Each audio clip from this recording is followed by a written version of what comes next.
Hello दोस्तों, मेरा नाम है यश। स्वागत है आपका मेरे चैनल द ट्रेलर में। आज तक तो आपने लोगों को नकली नोट, नकली कॉइन्स, नकली डॉक्यूमेंट्स और सर्टिफिकेट्स बनाते हुए सुना होगा, मगर ये अनोखी और अजीबोगरीब कहानी एक ऐसे शख्स के बारे में है जिसने कसिनोज में खेले जाने वाले चिप्स के ही नकली चिप्स बना दिए और कई मिलियन डॉलर्स के उस फ्रॉड को अंजाम दिया जिसका पता चलने पर लोग हक्का बक्का रह गए। ये नकली चिप्स इतनी सफाई और बारीकी से बनाए गए कि कसिनोज में किसी को भी इस बात की भनक तक नहीं लगी कि उनके साथ एक बहुत बड़ा फ्रॉड हो रहा है। हालांकि कसिनोज के इतिहास में आज तक कई फ्रॉड्स हुए, मगर ये एक ऐसा फ्रॉड था जिसके बारे में आज तक ना किसी गैम्बलर ने सोचा और ना ही सुना। तो आखिर कौन था ये मास्टरमाइंड और वो कौन सा अनोखा और अद्भुत तरीका था जिसकी वजह से वो ये नकली कॉइन्स बनाकर एक आम आदमी से मिलियनर बन गया, और क्या वो इस फ्रॉड के बाद कभी पुलिस के हाथ लगा, ये जानकर आप हैरत में पड़ जाएंगे। कहानी शुरू होती है सन 2000 में, जहां एरिक मोरिकावा नाम का एक शख्स लास वेगस में रहता था। एरिक का एक छोटा सा कंस्ट्रक्शन का बिजनेस था जिसमें वो अक्सर छोटी मोटी दुकानों और घरों के मेंटेनेंस और रिपेयर का ठेका लिया करता था। क्योंकि एरिक कंस्ट्रक्शन इंडस्ट्री का एक बहुत छोटा प्लेयर था, इसलिए ज़्यादातर लोग उसे नहीं जानते थे, और यही वो वजह थी कि उसे मिलने वाले काम भी बहुत छोटे होते थे और उसमें पैसे भी बहुत कम मिलते थे। एरिक हर वक्त इसी जद्दोजहद में लगा रहता कि उसे किसी तरह बड़े कॉन्ट्रैक्ट्स मिलने लगे ताकि वो ज़्यादा से ज़्यादा पैसे कमा सके, और इसी दौरान उसकी मेहनत रंग लाती है और उसे एक कसिनो में पेंटिंग और मेंटेनेंस का कॉन्ट्रैक्ट मिल जाता है। इस कसिनो से कॉन्ट्रैक्ट मिलने के बाद मानो उसकी किस्मत ही खुल गई और अब उसे दूसरे और कसिनो से भी कॉन्ट्रैक्ट मिलने लगे, जिसकी वजह से एरिक को अब और ज़्यादा लोग अपनी कंपनी में शामिल करने पड़े ताकि वो अपने बढ़ते हुए बिजनेस को संभाल सके और ज़्यादा से ज़्यादा पैसे कमा सके। एरिक अब काफ़ी खुश था क्योंकि अब उसके पास काम की कमी नहीं थी और अब वो अच्छे खासे पैसे कमा रहा था। और इसी दौरान एक दिन कैफ़े में कॉफ़ी पीते हुए उसकी मुलाकात एक शख्स से होती है जिसका नाम था जेरेमी। जेरेमी वही शख्स है जिसकी वजह से आगे चलकर इस कहानी में कई मोड़ आने वाले हैं और वो इस कहानी का एक अहम हिस्सा होने वाला है। बहरहाल कैफ़े में एरिक और जेरेमी की बातचीत शुरू हो जाती है जिसमें उन्हें यह पता चलता है कि वो दोनों एक ही फील्ड में काम करते हैं। इस बातचीत के दौरान एरिक इस बात से बेखबर था कि जेरेमी क्रिमिनल एक्टिविटीज़ में भी इन्वॉल्व रहता है, जिसकी वजह से उस पर कुछ केस चल रहे हैं, जिसमें से एक केस फॉर्जरी यानी धोखाधड़ी का भी था। बहरहाल एरिक जेरेमी से कहता है कि उसे एक अच्छे पार्टनर की ज़रूरत है, और चूंकि उसकी कंपनी में काम भी बढ़ रहा है इसलिए उसे और लोग चाहिए हैं जो उसके साथ काम संभाल सकें, और वो दोनों पार्टनर्स बन जाते हैं। सन 2000 से सन 2004 के बीच का वक्त एरिक और जेरेमी के लिए एक सुनहरा दौर साबित होता है, जिसमें उन्होंने बढ़ते हुए कॉन्ट्रैक्ट्स और काम की वजह से एक बहुत अच्छा बिजनेस बनाया और बहुत अच्छे पैसे भी कमाए। जेरेमी, जो पहले कभी क्रिमिनल हुआ करता था, वो अब इस कंपनी का एक भरोसेमंद और काबिल पार्टनर था जिसने इस कंपनी को ऊंचाइयों तक ले जाने में एक अहम रोल अदा किया था। मगर वो दोनों इस बात से बेखबर थे कि सन 2004 के बाद उनका ये सुनहरा सफ़र ख़त्म होने वाला है और उनकी ज़िंदगियाँ हमेशा के लिए बदलने वाली हैं। सन 2004 कसिनोज के लिए वो दौर था जहां उन्हें कुछ डाउनफॉल का सामना करना पड़ रहा था, और यही वो वजह थी जिसकी वजह से एरिक और उसकी कंपनी को मिलने वाले रिपेयर और मेंटेनेंस के कॉन्ट्रैक्ट्स काफ़ी कम हो गए। कॉन्ट्रैक्ट्स कम होने की वजह से एरिक और जेरेमी दोबारा वहीं आकर खड़े हो गए थे जहां से उन्होंने शुरुआत की थी, और क्योंकि अब उनके पास काम नहीं था इसलिए वो फैसला करते हैं कि अब वो शहर के बाहरी हिस्सों यानी सबब्स में काम की तलाश करेंगे। क्योंकि सबब्स में मिलने वाले काम बहुत छोटे होते थे और उसमें पैसे भी बहुत कम मिलते थे, जिसकी वजह से एरिक को कई लोगों को अपनी कंपनी से निकालना पड़ता है क्योंकि वो उनकी सैलरीज नहीं दे पा रहा था। एक शाम एरिक और जेरेमी दो वर्कर्स के साथ अपनी कार में बैठकर काम से घर वापस लौट रहे थे कि तभी एरिक की नज़र एक बिल बोर्ड पर पड़ती है। ये एक कसिनो का एडवर्टीजमेंट था जिसमें एक बड़ा सा चमकता हुआ कॉइन था। पहले तो एरिक इस कॉइन को बेध्यानी से देखता रहा, मगर तभी अचानक उसके दिमाग में एक आइडिया आता है जो उन सबकी ज़िंदगी हमेशा के लिए बदलने वाला था। एरिक सोच में डूबे हुए लहजे में जेरेमी से पूछता है कि क्या इन कसिनो कॉइन्स के नकली कॉइन्स बनाना मुमकिन है, जिसका जवाब जेरेमी और बाकी दो वर्कर्स देते हैं कि इसे बनाना मुमकिन है और वो इसे बना सकते हैं। ये वो पल था जहाँ से इस पूरे फ्रॉड की प्लानिंग शुरू हो जाती है, और उनमें यह तय होता है कि वो इन कॉइन चिप्स के इतने बेहतरीन नकली कॉइन चिप्स बनाएंगे कि किसी के लिए भी इन्हें पहचानना नामुमकिन होगा। हालांकि ये एक बहुत रिस्की काम था, मगर वो सभी कसिनो के साथ फ्रॉड करने के आइडिया से इतना ज़्यादा रोमांचित थे कि वो उस फ्रॉड को करने की ठानते हैं जिसे करने के बारे में ना आज तक किसी ने सोचा और ना ही हिम्मत दिखाई। वो सभी पैसे कमाने के साथ साथ कसिनोज को एक सबक भी सिखाना चाहते थे, क्योंकि इन्हीं कसिनोज ने अब उन्हें काम देना बंद कर दिया था, जिसकी वजह से उनकी फाइनेंशियल कंडीशन बहुत ख़राब हो गई थी। प्लान रेडी होने के बाद सबसे पहले एरिक और उसकी टीम एक कसिनो पहुंचते हैं, और यहाँ वो जुआ खेलने नहीं बल्कि वो कसिनो चिप्स लेने आए थे जिनके नकली चिप्स वो बनाने वाले थे। आपको बताता चलूं कि कसिनो में पैसे देकर ये कॉइन चिप्स लिए जाते हैं और इन कॉइन चिप्स से टेबल पर जुआ खेला जाता है, जिसके बाद जीते हुए कॉइन्स को काउंटर पर ले जाकर कैश कराया जाता है और एरिक भी कुछ पैसे देकर ये कॉइन्स लेता है और कसिनो से बाहर आ जाता है। एरिक और उसकी टीम ये कॉइन्स लेकर उस जगह पहुंचते हैं जहां एरिक कभी अपने कंस्ट्रक्शन का सामान रखता था और अब ये जगह एक वेयरहाउस से एक लैब में बदल गई थी जहां वो अपने इस पूरे फ्रॉड ऑपरेशन को अंजाम देने वाले थे। वेयरहाउस पहुंचने के बाद वो लोग सबसे पहले उस चिप कॉइन को बहुत सफाई से काटते हैं ताकि वो उसकी हर बारीक से बारीक डिटेल जैसे मटेरियल, वेट, टेक्सचर और यहाँ तक के कॉइन्स के आपस में टकराने पर कैसी आवाज़ निकलती है उसके बारे में जान सकें। ये कॉइन्स मिट्टी और बालू से बने हुए थे जिन्हें हाई प्रेशर में कंप्रेस करके बनाया गया था ताकि उनमें मजबूती और एक अलग फील आ सके। एरिक और उसकी टीम भी इस प्रोसेस को दोहराने के लिए सभी ज़रूरी सामान इकट्ठा करते हैं और मिट्टी और बालू को कंप्रेस करके इन चिप्स को बनाने की कोशिश करते हैं, मगर उनका बनाया हुआ कसिनो चिप्स असली वाले कसिनो चिप्स से अभी बहुत दूर था। कई कोशिशों के बावजूद भी वो इन कसिनो चिप्स को बनाने में नाकाम रहे क्योंकि इन कसिनो चिप्स को बनाने में जो टेक्नोलॉजी इस्तेमाल हुई थी उसमें हाई प्रेशर के साथ साथ हाई टेम्परेचर की भी ज़रूरत थी और ये एरिक और उसकी टीम के लिए नामुमकिन था क्योंकि इसके लिए उन्हें बहुत महंगी मशीन्स की ज़रूरत पड़ने वाली थी। ये दिन ब दिन एरिक के लिए एक चैलेंज बनता जा रहा था क्योंकि उसे ऐसे कसिनो चिप्स बनाने थे जिनका लुक, वज़न और आवाज़ बिल्कुल असली कसिनो चिप्स की तरह हो, क्योंकि वो ये बात बहुत अच्छी तरह जानता था कि कसिनोज़ में काम करने वाले ट्रेन स्टाफ नकली कसिनो चिप्स को बहुत आसानी से पहचान लेंगे। इन कॉइन्स की बारीक से बारीक डिटेल्स को मिलाना एक बहुत मुश्किल और जटिल काम था और इस बात का एहसास होने के बाद एरिक को ये समझ आने लगता है कि उसे इस काम के लिए बहुत सफाई, महारत और काबिलियत की ज़रूरत पड़ेगी। बहरहाल कई हफ्तों की नाकाम कोशिशों के बाद एरिक के वेयरहाउस में हर जगह सैकड़ों नकली कसिनो चिप्स ज़मीन पर फैले पड़े थे जो किसी भी एंगल से असली कसिनो चिप्स से मैच नहीं हो रहे थे। वो तरीके बदल बदल कर हर बार इन कसिनो चिप्स को बनाने की कोशिश करते, मगर कभी उनके वज़न में फ़र्क आ जाता तो कभी उनकी आवाज़ में। अब एरिक और उसकी टीम की उम्मीदों पर धीरे धीरे पानी फिरने लगता है और जो फ्रॉड ऑपरेशन उन्हें वक्त में बहुत रोमांचित लग रहा था उसे फेल होता देख उनका कॉन्फिडेंस भी गिरने लगता है। धीरे धीरे टीम के वर्कर्स भी खुद को इस ऑपरेशन से अलग करना शुरू कर देते हैं क्योंकि उन्हें अब ये डर सताने लगा था कि नकली कसिनो चिप्स के साथ कहीं वो पकड़े ना जाएं। अब इस पूरी टीम में महज एरिक और जेरेमी ही थे जो अपने टूटे हुए सपनों के साथ खड़े थे, मगर एरिक के हौसले अभी भी बुलंद थे और वो हार मानने से इनकार कर देता है और इसी उलझन और कश्मकश में एरिक के दिमाग में एक बेहतरीन और अनोखा आइडिया आता है। इस बार एरिक फैसला करता है कि वो नकली कसिनो चिप्स को बनाने के मुश्किल तरीके को छोड़कर असली कसिनो चिप्स को मॉडिफाई करेगा। वो अपने इस नए प्लान के बारे में जेरेमी को बताते हुए उससे ये कहता है कि वो छोटे अमाउंट के कसिनो चिप्स को बड़े अमाउंट में बदलेगा, जिसका मतलब था कि वो कसिनो से $1 के चिप्स लेकर उन्हें $100 के चिप्स में बदल देंगे। चूँकि ये एक जीनियस आइडिया था और इस आइडिया के कामयाब होने की सबसे बड़ी वजह यह थी कि कसिनोज़ में मिलने वाले हर चिप कॉइन पर अमाउंट ज़रूर अलग अलग होता था, मगर उनका साइज़, वेट और साउंड बिल्कुल सेम होता था। अपने इस आइडिया को और पुख्ता करने के लिए एरिक कसिनो से अलग अलग अमाउंट और कलर के कुछ कॉइन्स ले आया और जब उसने उनके साइज़, टेक्सचर, वेट और साउंड को चेक किया तब वो सब बिल्कुल सेम था। इस खुलासे के बाद एरिक और जेरेमी के अंदर एक उम्मीद फिर से जाग उठती है और अब वो महज कसिनो चिप्स के ऊपर लिखे अमाउंट को बदलकर नकली कसिनो चिप्स बनाने की परेशानियों से बच सकते थे। अब एरिक और जेरेमी दोबारा इन कसिनो चिप्स को अमाउंट को बदलने के अलग अलग तरीकों पर काम करना शुरू कर देते हैं। हालांकि वो ये जानते थे कि रिस्क इसमें भी है, मगर ये वो नया और अनोखा तरीका था जिससे वो कसिनोज को धोखा देने में कामयाब हो सकते थे। हालांकि सभी कसिनो चिप्स का साइज़, वेट और आवाज़ बिल्कुल सेम थी, मगर इसके बावजूद भी एक बड़ी परेशानी एरिक और जेरेमी के सामने आकर खड़ी हो जाती है और वो थी कसिनो चिप्स के ऊपर लिखे अमाउंट का कलर। क्योंकि उन्हें $1 के कसिनो चिप्स को $100 में बदलना था और इन दोनों के कलर्स में एक बहुत बड़ा फ़र्क था और कलर्स को सेम रखना भी बहुत ज़रूरी था क्योंकि ज़रा से भी कमी होने पर वो लोग पकड़े जाते और उनका प्लान फेल हो जाता। इससे निपटने के लिए एरिक अपने वेयरहाउस में बहुत सारी डाइस, कलर कॉम्बिनेशन चार्ट्स और इन कलर्स को मिक्स करने के लिए मिक्सिंग टूल्स ले आता है। अब उनके पास इन कसिनो चिप्स के अमाउंट को बदलने का सारा ज़रूरी सामान तो था, मगर अब ज़रूरत थी एक ऐसे हाथ की जो इस कला में माहिर हो और तब वक्त आता है जेरेमी के अपना हुनर दिखाने का। क्योंकि जेरेमी पहले फॉर्जरीज करता था और इसी वजह से उसे कलर्स की हूबहू कॉपीज़ बनाने में महारत हासिल थी और यही वो चीज़ थी जिसकी उन्हें इस वक्त सबसे ज़्यादा ज़रूरत थी।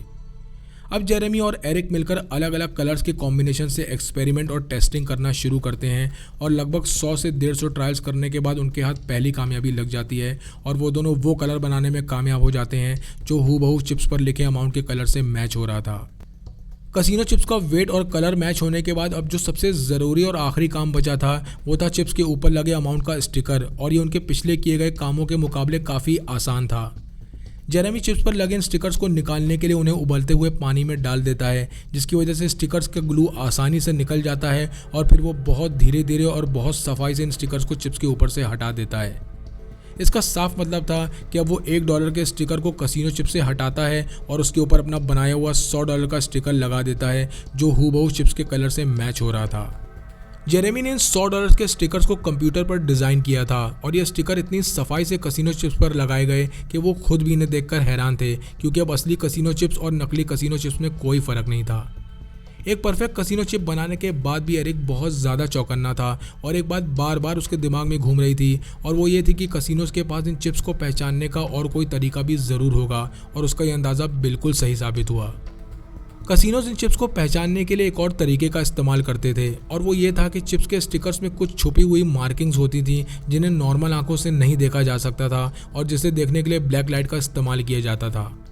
अपने इसी शक को दूर करने के लिए एरिक ब्लैक लाइट ले आता है, और जैसे ही वो इन असली कसिनो चिप्स को ब्लैक लाइट के सामने रखता है, वो देखता है कि चिप्स के स्टिकर्स पर एक खास तरह का मार्क है जो इन ब्लैक लाइट्स में चमक रहा था। एरिक को भी ये समझ आ गया था कि ये वो आखिरी सिक्योरिटी फीचर है जिसे कॉपी करने के बाद उनके बनाए हुए कसिनो चिप्स को कोई नहीं पकड़ सकता, और इससे निपटने के लिए एरिक सबसे पहले एक स्पेशल पेन का इंतजाम करता है, जिसकी मदद से वो ये चमकने वाली मार्किंग चिप्स के स्टिकर्स पर बना सके। बहरहाल वो स्पेशल पेन की मदद से इन स्टिकर्स पर हूबहू वैसी मार्किंग्स बनाने में कामयाब हो जाता है, और लगातार कई महीनों की मेहनत और कोशिशों के बाद वो एक ऐसा परफेक्ट कसिनो चिप बनाने में कामयाब हो जाते हैं जो हूबहू असली कसिनो चिप की तरह था और जिसे पहचानना नामुमकिन था। इसका साफ मतलब था कि अब वो हर $1 पर $99 कमाने वाले थे, और ये उन्हें इतना अमीर बनाने वाला था जितना उन्होंने अपने सपनों में भी नहीं सोचा था। कसिनो चिप बनाने के बाद जो अगला कदम था वो था इन चिप्स को कसिनोज में चलाना, मगर एरिक हर कदम पर बहुत चौकन्ना था, और इसीलिए उनमें यह तय होता है कि जेरेमी महज $100 के 3 कसिनो चिप्स लेकर कसिनो के अंदर जाएगा और उन्हें कैश कराएगा। ये वही कसिनो चिप्स थे जिसे उन्होंने $1 से $100 में बदला था, और इन्हीं चिप्स को लेकर जेरेमी लास वेगस के कसिनो ग्रीन वैली रैंच पहुंचता है। हालांकि जेरेमी अंदर से बहुत डरा हुआ और घबराया हुआ था, मगर वो कॉन्फिडेंस के साथ कसिनो के कैशियर के पास पहुंचता है और उसे वो $300 के 3 कसिनो चिप्स दे देता है कैश कराने के लिए। जेरेमी की हैरत का ठिकाना तब नहीं रहा जब कैशियर ने उसे 3 चिप्स के बदले $300 कैश दे दिए। हालांकि ये देखने में एक सिंपल सा ट्रांजैक्शन था, मगर एरिक और जेरेमी के लिए एक बहुत बड़ी कामयाबी थी, और उनके बनाए हुए नकली चिप कॉइन्स कसिनो में पास हो चुके थे। बहरहाल जेरेमी $300 लेकर कसिनो से बाहर निकलता है और सीधा उस कार की तरफ बढ़ता है जिसमें एरिक बैठा उसका इंतजार कर रहा था। कसिनो से कार तक का फासला तय करने के दौरान उसका दिल जोर जोर से धड़क रहा था, और उसे हर पल यही डर सता रहा था कि कहीं कोई उसे पीछे से आवाज़ न दे दे या उसे आकर पकड़ न ले, मगर ऐसा कुछ नहीं हुआ और वो कार के अंदर जाकर बैठ गया।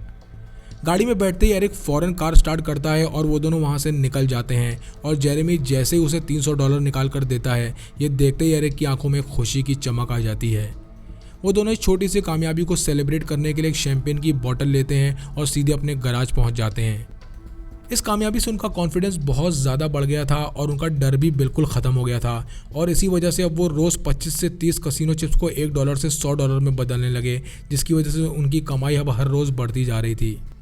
इसी दौरान जेरेमी एरिक से कहता है कि बार बार कसिनो में सिर्फ चिप्स कैश कराने से किसी को उन पर शक हो सकता है, और इसीलिए उनमें यह तय होता है कि अब वो टेबल पर थोड़ा बहुत जुआ खेलेंगे, जिसमें वो नकली चिप्स को असली चिप्स के साथ बदल देंगे।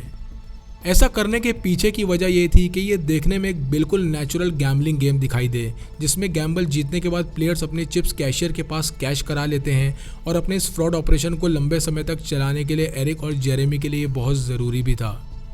उनकी ये स्ट्रैटेजी उनके लिए इतना बेहतरीन काम कर रही थी कि वो अपने फ्रॉड ऑपरेशन से कमाई हुए पैसों से अलग अलग अमाउंट के असली कसिनो चिप्स लेने लगे, जिसकी वजह से कसिनो का भी उन पर कोई शक नहीं जाता, और वो दूसरे गैमलर्स की तरह इन चिप्स को लेकर गैमलिंग टेबल्स पर बैठ जाते।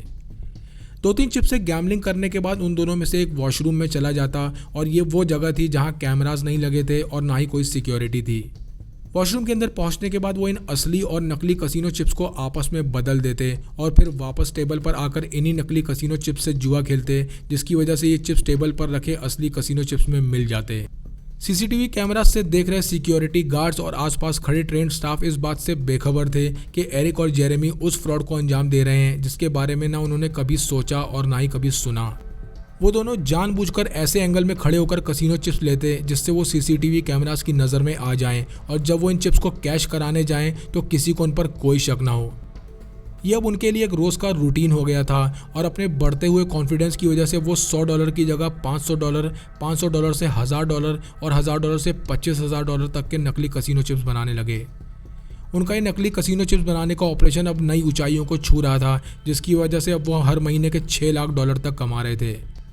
इस बढ़ती हुई दौलत से उनकी ज़िंदगी और रहन सहन में एक बहुत बड़ा बदलाव आया और अब वो लोग वो ज़िंदगी जीने लगे जैसी उन्होंने सपनों में भी नहीं सोची थी।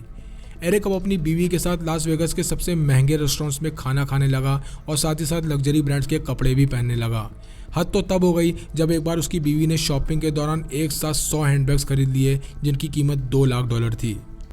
जैसे जैसे उनकी दौलत बढ़ती जा रही थी वैसे वैसे उनका कॉन्फिडेंस बढ़ता जा रहा था और साथ ही साथ उनकी लापरवाही भी बढ़ती जा रही थी और यही लापरवाही आगे चलकर उन्हें बहुत भारी पड़ी। एक छोटे से वेयरहाउस से शुरू किया गया नकली कसीनो चिप्स का ऑपरेशन इतना बड़ा बन चुका था कि अब वो इतनी दौलत कमा रहे थे जितनी गैमलर जुआ खेलकर भी नहीं कमाता। मगर लास वेगास वो शहर है जहां लोग कुछ ही पलों में अमीर और गरीब बन जाते हैं और यहाँ लिया हुआ कोई भी रिस्क अपने साथ कई परेशानियाँ भी लेकर आता है और यही जेरेमी के साथ हुआ। जेरेमी जिसे शराब और ड्रग्स की लत थी वो अब अक्सर बहुत ज़्यादा याशी करने लगा। एक रोज़ वो एक औरत के साथ बैठकर शराब पी रहा था और ड्रग्स ले रहा था और तभी उससे वो गलती हुई जिसकी वजह से इस पूरे ऑपरेशन का पर्दाफाश हो गया। जेरेमी शराब और ड्रग्स के नशे में उस औरत को अपने इस पूरे फ्रॉड ऑपरेशन की डिटेल्स बता देता है कि कैसे वो लोग नकली कसीनो चिप्स बनाते हैं और कैसे उन्हें कसीनोज में चलाते हैं। जेरेमी इस बात से बिल्कुल बेखबर था कि ये गलती उनके लिए कितनी बड़ी मुसीबतें लेकर आने वाली हैं और वो किन किन परेशानियों का सामना करने वाले हैं। इस खुलासे के बाद उस औरत को लगने लगता है कि वो जेरेमी की इस कमज़ोरी का फ़ायदा उठा सकती है और वो जेरेमी को ब्लैकमेल करके उससे पैसे हटना शुरू कर देती है। अब वो अक्सर जेरेमी को फ़ोन करके ये कहती है कि अगर उसने उसे पैसे नहीं दिए तो वो ये सब पुलिस को बता देगी, जिसके बाद जेरेमी उसे पैसे दे देता और ये सिलसिला कई हफ्तों तक चलता रहा। एरिक को जब इस ब्लैकमेल के बारे में पता चलता है तो वो इस बारे में जेरेमी से बात करता है और चूंकि उनका ये ऑपरेशन जेरेमी की वजह से ख़तरे में पड़ा था इसलिए उन दोनों के बीच काफ़ी बहस हो जाती है। बहरहाल इन सारी परेशानियों के बावजूद भी वो अपना फ्रॉड ऑपरेशन जारी रखते हैं इस उम्मीद में कि वो पुलिस के हाथ नहीं लगेंगे, मगर इस बार किस्मत उनका साथ छोड़ देती है। एक रोज़ सुबह एरिक अपने घर पर आराम कर रहा था कि तभी उसके दरवाजे पर एक दस्तक होती है। दरवाज़ा खोलने से पहले एरिक पूछता है कि बाहर कौन है, जिसके जवाब में बाहर खड़ा शख्स कहता है कि वो उसका पड़ोसी है। दरवाज़ा खोलते ही वो शख्स एरिक से कहता है कि उसके बेटे की बॉल उनके गार्डन में आ गई है और एरिक जैसे ही अपने गार्डन की तरफ जाने के लिए पलटता है वो शख्स एरिक पर अटैक करते हुए उसे ज़मीन पर लेटा देता है। अचानक हुए हमले से घबराकर एरिक जब उससे पूछता है कि वो कौन है तब वो शख्स बताता है कि वो एक फेडरल एजेंट है और इसी दौरान बाकी पुलिस ऑफिसर्स भी घर के अंदर घुस जाते हैं। घर के अंदर घुसते ही वो पूरे घर की छानबीन शुरू कर देते हैं, जहां वो उस वेयरहाउस तक पहुंच जाते हैं जहां एरिक और जेरेमी नकली कसीनो चिप्स बनाने का काम करते थे। वेयरहाउस के अंदर पहुंचने के बाद वो जगह जगह कसीनो चिप्स पड़े हुए देखते हैं और साथ ही साथ उन्हें एक प्रिंटर, प्रिंटिंग मशीन, डाइज और कलर्स को मिक्स करने वाले टूल्स भी मिलते हैं। इसी दौरान जेरेमी भी एरिक से मिलने के लिए वहां पहुंच जाता है और पुलिस उसे भी गिरफ्तार कर लेती है। अब पुलिस के हाथ वो हर पुख्ता सबूत लग चुका था, जिसकी वजह से उनका ये मास्टरमाइंड ऑपरेशन पूरी तरह पकड़ा गया और इसके पीछे की वजह थी खुद जेरेमी। इस गिरफ्तारी के बाद पुलिस उन दोनों को सीधे जेल भेज देती है, जहां वो दोनों अपनी बेल के लिए अर्जी देते हैं।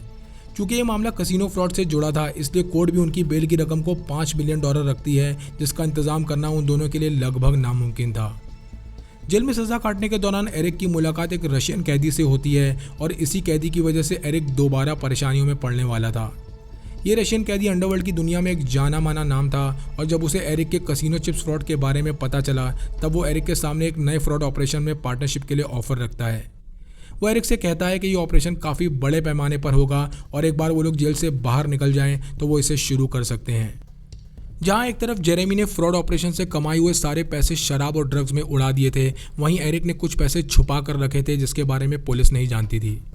इन्हीं छुपाए हुए पैसों की मदद से एरिक अपने लिए एक जाना माना वकील हायर कर लेता है, जिसका फ़ायदा उसे ये मिला कि इस वकील ने कोर्ट में बेल अमाउंट को नेगोशिएट करके $15,000 करवा दिया और एरिक ये बेल अमाउंट देकर जेल से बाहर आ गया। जेल से निकलने के बाद एरिक के सामने जो सबसे बड़ी परेशानी थी वो थी लगातार लगने वाली लीगल फीस जो इस केस को लड़ने में खर्च हो रही थी और उसके पास अब इतने पैसे भी नहीं थे कि वो अपने खर्चे आसानी से उठा सके और तभी उसे उस रशियन कैदी का दिया हुआ ऑफर याद आता है। एरिक को लगने लगता है कि यही एक रास्ता है जिसकी मदद से वो अपने कर्जे उतार सकता है और इस केस में खर्च होने वाली लीगल फीस का भी इंतजाम कर सकता है। इसी सोच और कश्मकश में वो फैसला करता है कि वो दोबारा क्राइम और फ्रॉड के रास्ते को चुनेगा और वो इस रशियन कैदी के ऑफर को एक्सेप्ट कर लेता है। बहरहाल इसी दौरान वो रशियन कैदी भी बेल पर बाहर आ जाता है, जिसके बाद एरिक और उसकी मुलाकातों का सिलसिला शुरू हो जाता है। हालांकि एरिक ने दोबारा क्राइम और फ्रॉड का रास्ता तो चुन लिया था, मगर इस बार वो फैसला करता है कि वो खुद को किसी भी तरह के फ्रॉड ऑपरेशंस में डायरेक्टली इन्वॉल्व नहीं करेगा। अब एरिक और रशियन कैदी रोज रात एरिक के वेयरहाउस में मिलने लगे इस नए फ्रॉड की प्लानिंग करने के लिए, जिसमें वो कैदी उस फ्रॉड को अंजाम देने की हर बारीकी को समझने लगा। मगर एरिक इस बात से बिल्कुल बेखबर था कि पुलिस अभी भी छुपकर उस पर नजर रख रही है। एरिक जब से बेल पर बाहर आया था तब से पुलिस लगातार उसके घर और वो कहाँ आता जाता है हर बात पर नजर रख रही थी, और इसी दौरान पुलिस उस रशियन कैदी को भी एरिक के घर आते जाते देख लेती है। ये देख पुलिस को एरिक पर शक होने लगता है कि वो इस कैदी के साथ मिलकर फिर से कोई फ्रॉड को अंजाम देने वाला है, और इसीलिए वो सही सबूत और सही मौके का इंतजार करने लगते हैं। महज कुछ दिन नजर रखने के बाद पुलिस के हाथ कुछ सबूत लगते हैं, और इन्हीं सबूतों की बिना पर एक रात जब एरिक और रशियन कैदी अपनी प्लानिंग कर रहे थे, उसी वक्त पुलिस उनके वेयरहाउस में रेड मार देती है। इस रेड के बाद पुलिस दोबारा उन दोनों को गिरफ्तार कर लेती है और फिर उन्हें जेल भेज दिया जाता है। जेल में मुलाकात के दौरान एरिक का लॉयर उससे कहता है कि वो उसे बचाने के लिए एड़ी चोटी का जोर लगा देगा, और इस बार केस लड़ने के लिए वो एक नई स्ट्रैटेजी बनाता है। कोर्ट में सुनवाई के दौरान लॉयर जज से कहता है कि कसिनो ये कभी प्रूव ही नहीं कर पाया कि उन्हें अपने यहाँ कोई भी चिप्स नकली मिले हों, और चूंकि ये सभी नकली कसिनो चिप्स खेल के दौरान असली कसिनो चिप्स के साथ मिला दिए जाते थे, इसलिए कसिनो कभी भी नकली चिप्स की पहचान नहीं कर पाया। कोर्ट के पास भी महज उस औरत की गवाही थी जो जेरेमी को ब्लैकमेल कर रही थी, मगर एरिक के खिलाफ कोई पुख्ता सबूत नहीं था, और लॉयर की इस दलील के बाद ये केस और भी कमज़ोर पड़ गया। उस लॉयर ने कोर्ट में यह भी कहा कि जो भी नकली कॉइन्स मिले वो सिर्फ एरिक के वेयरहाउस में ही मिले, मगर इस बात का कोई पुख्ता सबूत नहीं है कि उसने ये कॉइन्स कसिनो में इस्तेमाल किए।